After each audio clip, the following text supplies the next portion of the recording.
የሚስጥር ቁጥር እንዴት መቀየር ይቻላል? በስልካችን ላይ የተጫነው መተግበሪያ ከከፈትን በኋላ ግርጌ ላይ ወይንም ከታች ካሉት 3 አማራጮች መካከል የእኔ አካውንት የሚለውን በመምረጥ ወደ ቀጣዩ ገጽ እንሸጋግራለን። ከዚያም በቀጣዩ ገጽ የሚስጥር ቁጥር ለመቀየር የሚለውን አማራጭ ከተጫነን በኋላ በመጀመሪያ በሚመጣልን ሳጥን ውስጥ ነባሩን የሚስጥር ቁጥር እንዲሁም በቀጣዩ ባሉ 2 ሳጥኖች ውስጥ ከዚህ ቀደም ያልተጠቀምንባቸውና ተመሳሳይነትም ሆነ ተከታታይነት የሌላቸውን ቁጥሮች አስገብተን ያረጋግጡ የሚለውን እንነካለን። በመጨረሻም ሚስጥር ቁጥሩ በተሳካ ሁኔታ ተስተካክሏል፣ እባክዎን እንደገና ይግቡ የሚል መልእክት ሲደርሰን መተግበሪያውን ዘግተን እንወጣለን። ከዚህ ጋር በተያያዘ የሚስጥር ቁጥራችን ሲጠፋብን የሚስጥር ቁጥራችንን በሁለት መንገድ መቀየር እንችላለን።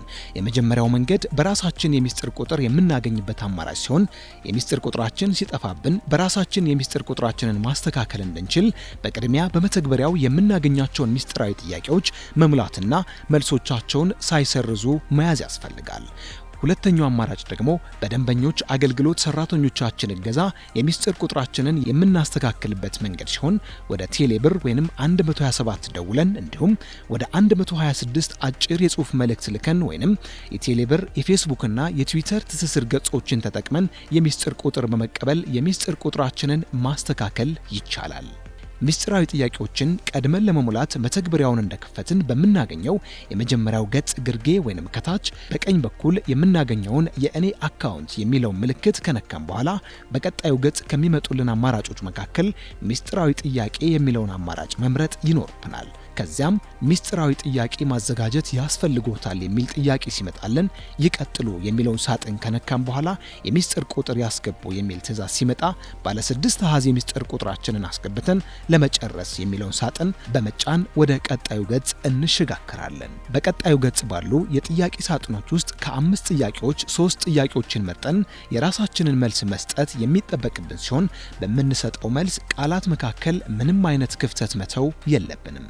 ጥያቄዎቹንና መልሶቹን ሞልተን ከጨረስን በኋላ ያረጋግጡ የሚለውን ሳጥን እንደተጫነን ተሳክቷል የሚል ማሳወቂያ ሲደርሰን ለመጨረስ የሚለውን ሳጥን ነክተን በመውጣት ሚስጥራዊ ጥያቄዎቻችንን አዘጋጅተን እንጨርሳለን። የሚስጥር ቁጥራችንን ብንረሳው ወደ ቴሌብር ወይንም 127 ሳይደወል በራሳችን ለማስተካከል በቅድሚያ በመተግበሪያው የፊት ለፊት ዋና ገጽ የሞባይል ቁጥር በሚለው ሳጥን ውስጥ የቴሌብር አካውንት የከፈትንበትን ስልክ ቁጥራችንን ካስገባን በኋላ የሚስጥር ቁጥር ረስተዋል የሚል ጥያቄ መጫን ይጠበቅብናል።